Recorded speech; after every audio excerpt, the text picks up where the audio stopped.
Welcome to Real Leadership, the podcast that spotlights leaders who make, move, and process things in the real economy. Together we go to the heart of leadership to discover the strategies and hard-earned lessons from pragmatic, gutsy leaders who operate in a world that is more steak than it is sizzle. I'm your host, Jim Weaver, Chief Executive Officer of the Owner Group, where we believe that real leadership matters. Let's go.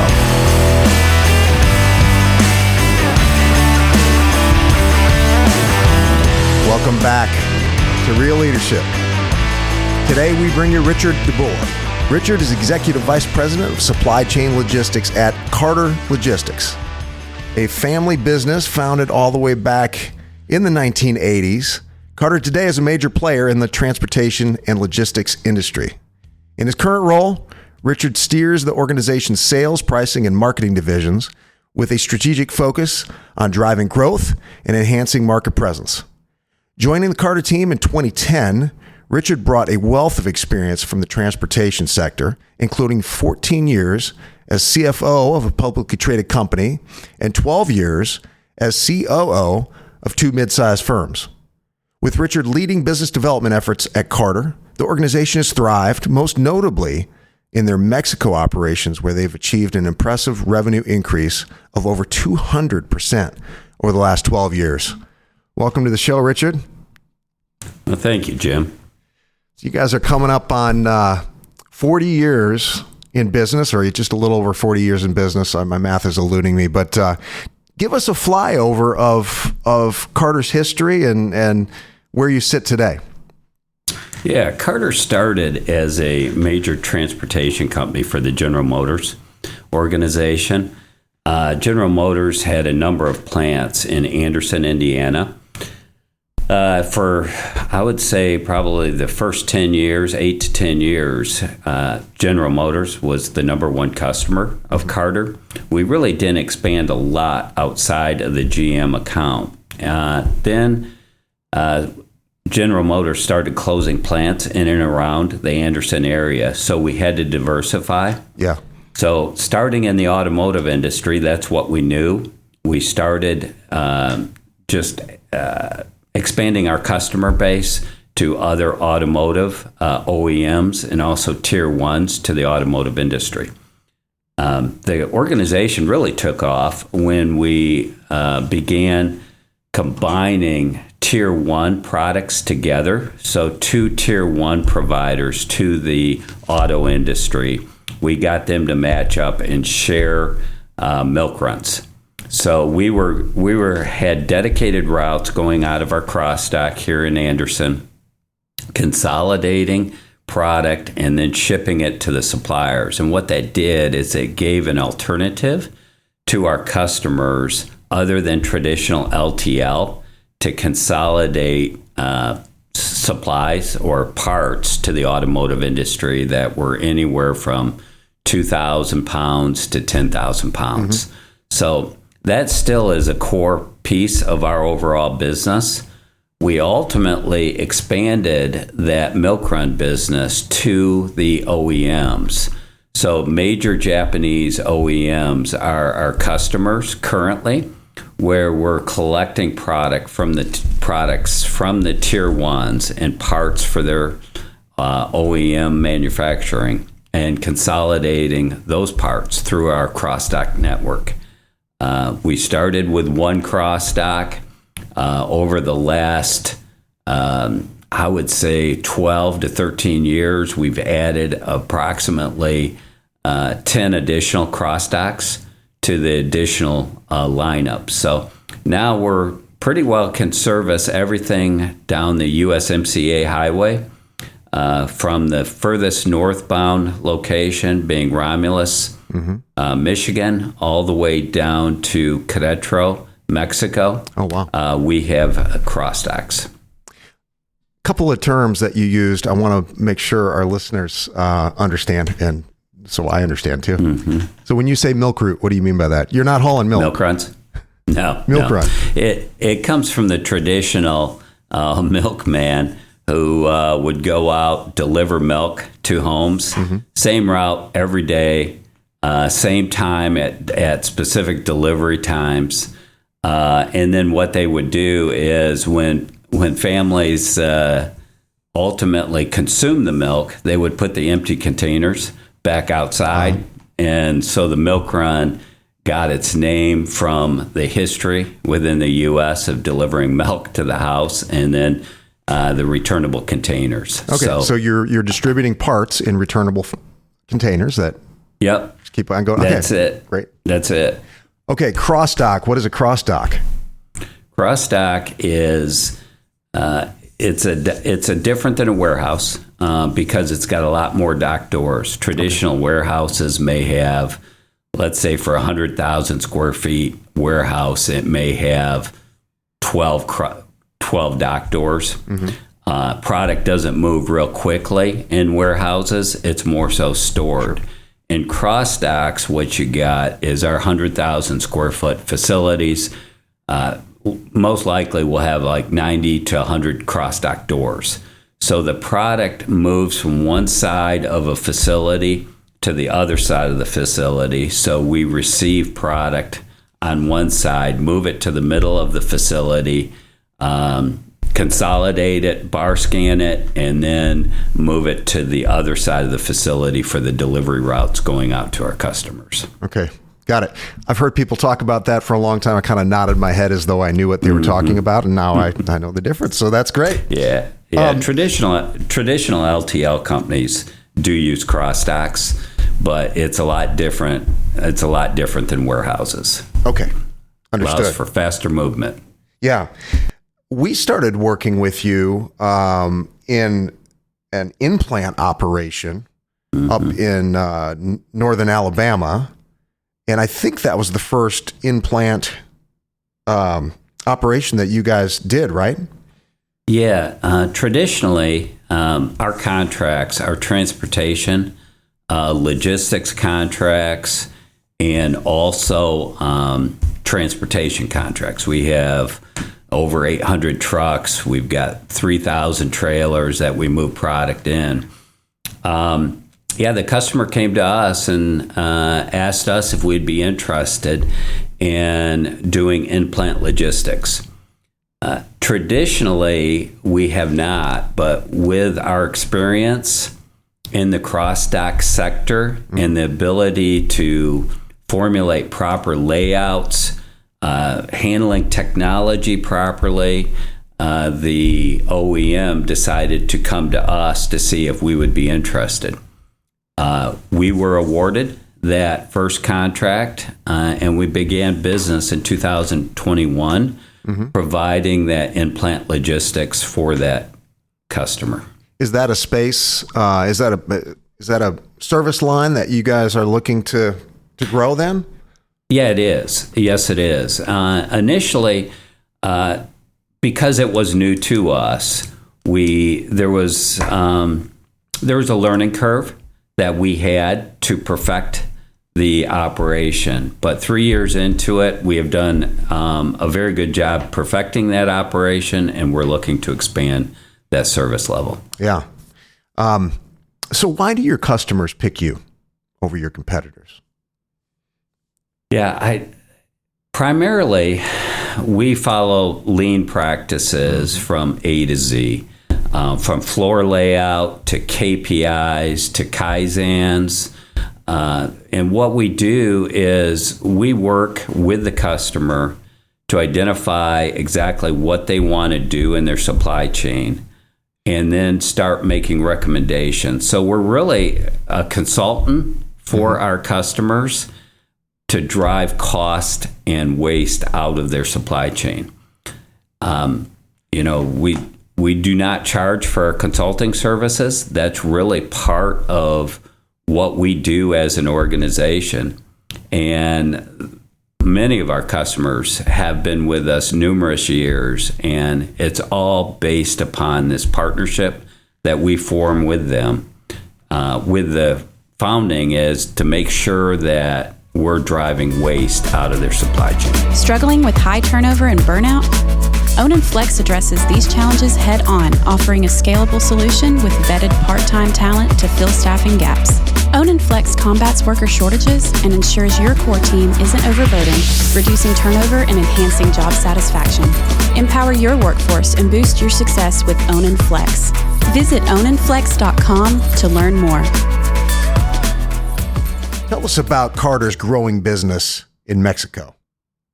Mexico has evolved over the last 30 to 40 years, where Mexico is a major trading partner, obviously, of the automotive industry. Yeah. So we knew that we had to build a very strong base of operations in Mexico, which we have. And today, 35% of our revenues are generated either into or out of Mexico. And we have a very strong presence, not only in import-export, but in intra-Mexico deliveries, similar to what we do within the U.S. Interesting. I read that transportation in Mexico is 25% more expensive than transportation in the U.S. I was kind of surprised by that. Is that accurate? And what's leading to it? It's a little bit misleading. Okay. Transportation in Mexico is actually lower cost than what it is within the U.S. The reason is obviously compensation to the drivers. Yeah. Is a lot less down there. They actually get better deals on their truck prices down in Mexico than what we do in the U.S. The fuel cost pretty comparable down there in Mexico. I believe what you were reading, though, was that it is more expensive than near sourcing within the U.S. So if a plant is, let's say, in Alabama, the cost associated by bringing product up from Mexico would be greater than if they source that product within the United States. So that might have been the percentage that you were reading. But actually, to run a truck itself is less expensive in Mexico than what it is in the U.S. How is their infrastructure set up? It's developed. It's developed over the last, I'd say, 6 to 12 years. I mean, their roads are much better. There's a perception that the roads are not very good in Mexico, but that is only a perception. The reality is the roads are very good in Mexico, especially the toll roads that are taken in Mexico. But yeah, the condition of the roads are fine. Yep. There is a violence factor and a theft factor down in Mexico that U.S. has, but not to the extent that Mexico has a theft problem. Yeah. Understanding your labor market is crucial for successful recruitment. Onan Staffing's Recruitment Strategy Guide provides insights specific to your geographic location and the positions you're hiring for. Our Recruitment Strategy Guide delivers a clear snapshot of your labor market and actionable intel to tackle market-specific challenges. With Onan's expertise, we help you navigate and win in your competitive landscape. Empower your recruiting process with the insights you need. Learn more about Onan's Recruitment Strategy Guide at onanstaffing.com/strategy. You've had an unusual path to the role you're in now. You're driving the growth of the business, but you started out as a CFO of a publicly traded company, and then COO, and now you're driving the growth of an organization. It doesn't fit the stereotype. You know, you think of the introvert extrovert stereotype. Tell us about that path from CFO to what you're doing today. Yeah, it's been an interesting run. I thought I've always been really good with numbers. So out of college, that's what I majored in. Went on to become a CPA at Ernst & Young. But after 4 years, decided that was not going to be my career path and took a job with a transportation company that ultimately went public. So I was involved in the public offering. about $150 million company, Yeah. top line company at that point in time. And after 14 years being with that company, the quarterly earnings, the expectations of the investor community, it started really wearing on me. And so I decided to take a look elsewhere and look to see if I could use all the operating skills and the pricing skills outside of the traditional financial officer chair. Was offered a position to run a smaller trucking company, grew it pretty quickly, from 40 trucks, 50 trucks to over 150 trucks.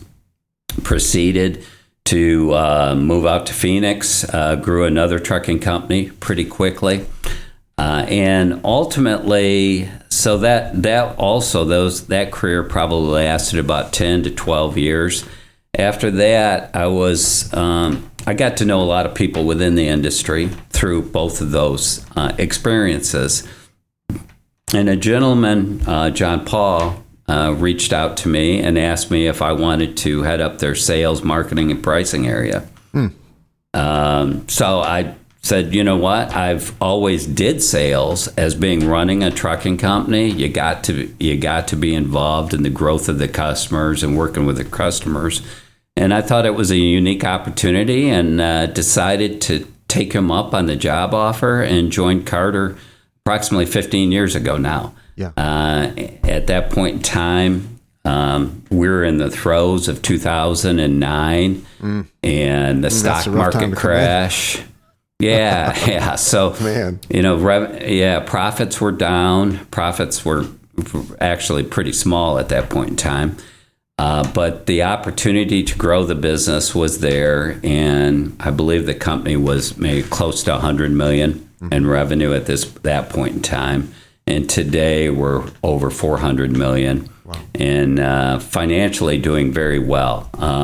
Initially, obviously in 2009, not very many companies were doing real well financially, but we have grown top line, but more important, the bottom line significantly over the years. Yeah.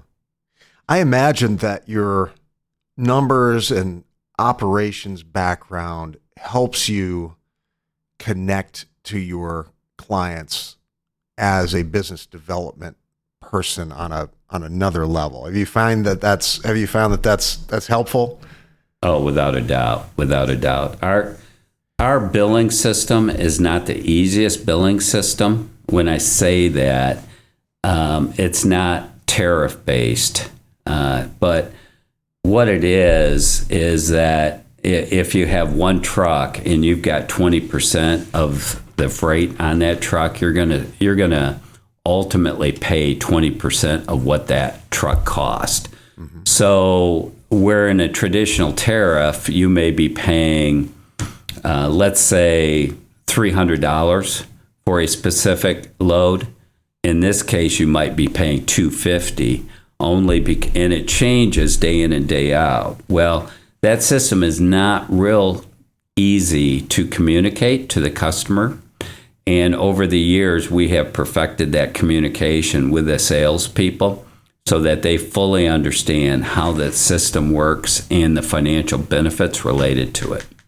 So that's one piece. The second piece of it is a continuous improvement piece.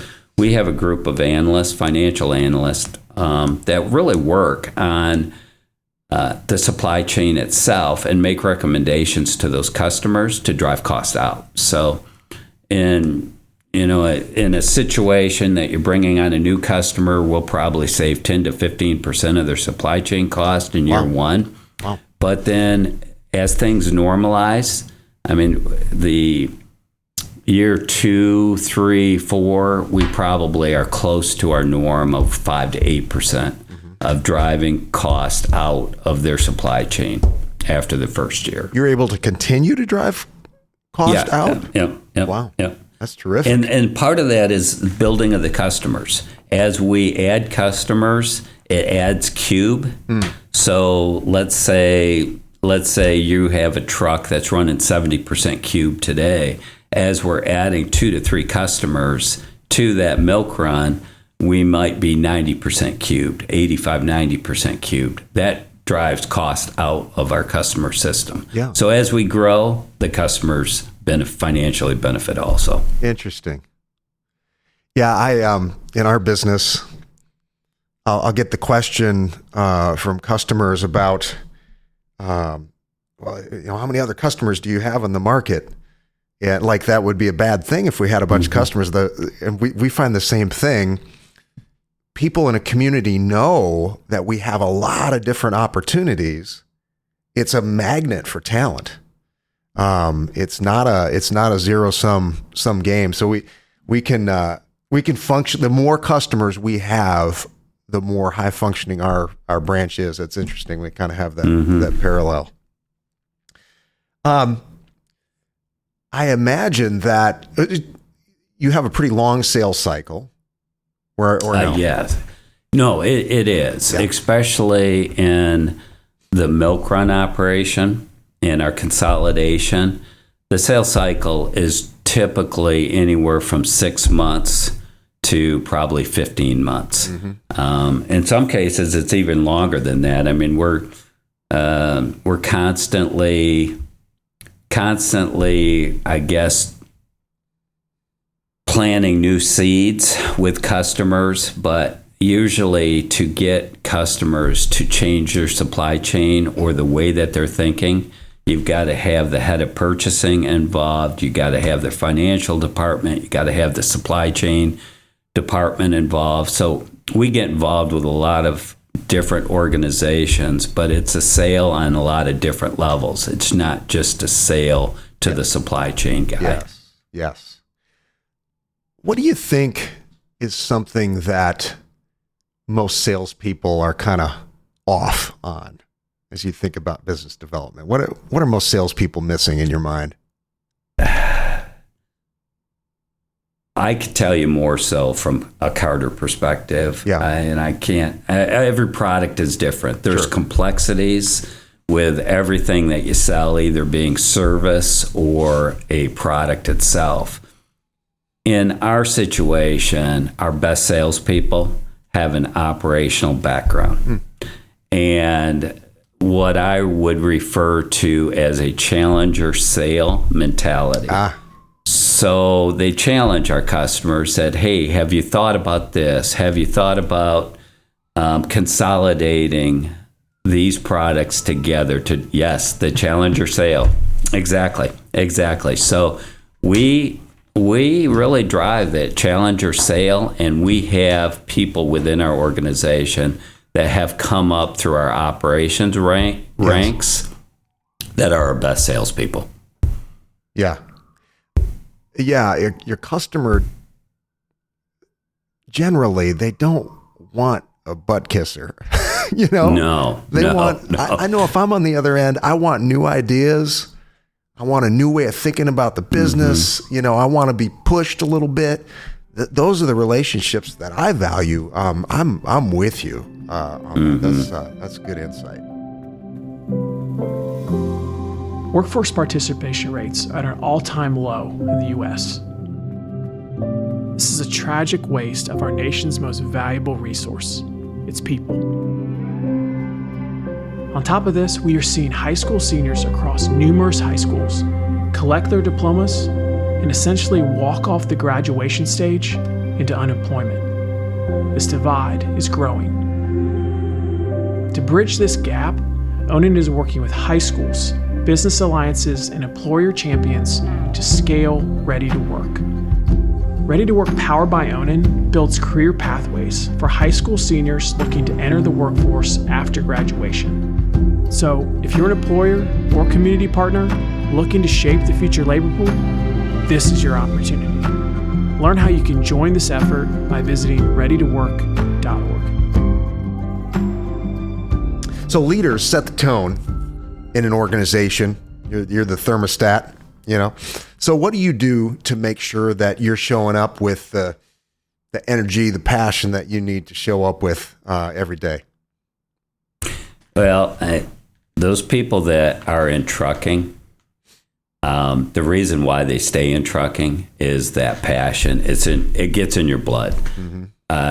transportation, helping customers to hit their budgetary goals, driving costs out of systems.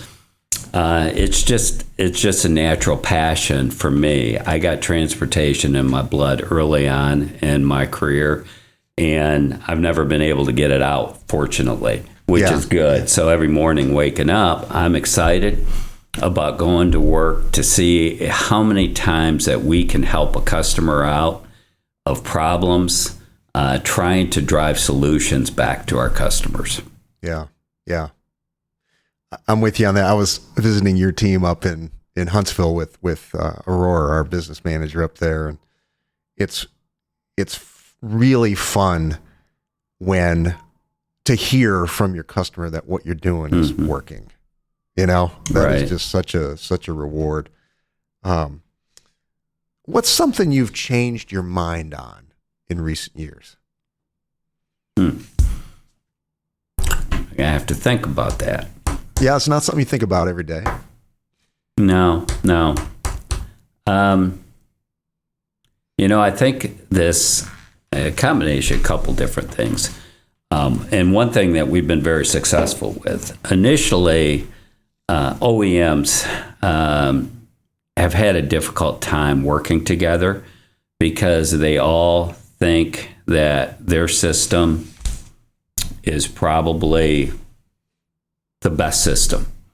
So it was very difficult to do what we were doing with tier ones, which was consolidating freight for tier ones, to take that business model over to the OEMs. Two major Japanese OEMs decided that they were going to work with us and to see if we could perfect what we did on the tier one side with their business model. With that, we had to develop all the rules associated with a shared milk run for these two major Japanese customers. Where a lot of people failed at this in the past, we were successful. The success really was because of the two OEMs that we were working with had pretty stagnant parts purchases. Yeah. So every day they were purchasing the same parts. We have worked with other OEMs in the past that their purchases went up and down during a specific week or period, and it's very difficult to combine loads together with a variable schedule. Sure. But when you're more stagnant, you're able to put loads together. So it started small. It's now grown tremendously, and it's about ready to grow again in the next year. So it's been a very good success story. Initially, there was concerns as to if we would be able to do it, and the approach, but we took the approach of being the referee, so to speak, between these two major OEMs to work through all of the issues either one of them had with it. Yeah. Interesting. You've seen a lot over the years. You've accomplished a lot. Had a great career. What's some advice you'd give to our listeners that are on the front end of their career, knowing what you know now? Oh, I think it is, perfect your skills, and really the key is to be a sponge, absorbing information, and then really work within your organization. Be someone that people want to work with, rather than being, I would say, obstinate within an organization, not open to change within an organization. Have a fresh mind, looking at opportunities within the organization, maybe move departments to get more experience at different levels. The more experience you have, the more valuable you're going to be to the outside world. So that would probably be my number one recommendation, to those just entering the transportation industry or any industry. Yeah. Okay. Well, great. That feels like a good spot to land this thing. Mm-hmm. How can folks find out more about Carter Logistics? About you personally? What's the best way to connect with you and your organization? Well, probably either through LinkedIn. We're all on LinkedIn here. Our website, we just got done refurbishing our website. It really got it user friendly. It looks great. Okay, I didn't know if you had looked at it before this, but yeah, I've been working with our director of marketing on that, and he did a fantastic job working with a group out of California to revamp our website, which was getting a little bit archaic. Yeah. So it's freshened up. It's a good communication tool, not only to potential customers, but also to drivers, to make sure that it's driver friendly, that we get the drivers in, the drivers understand what we're all about and what to expect within the Carter organization. That actually, let's hit you with another question along those lines. Why do the people that work with you, that stay with Carter long term, why do they choose to stick with you guys, do you think? What is it about your culture that is sticky?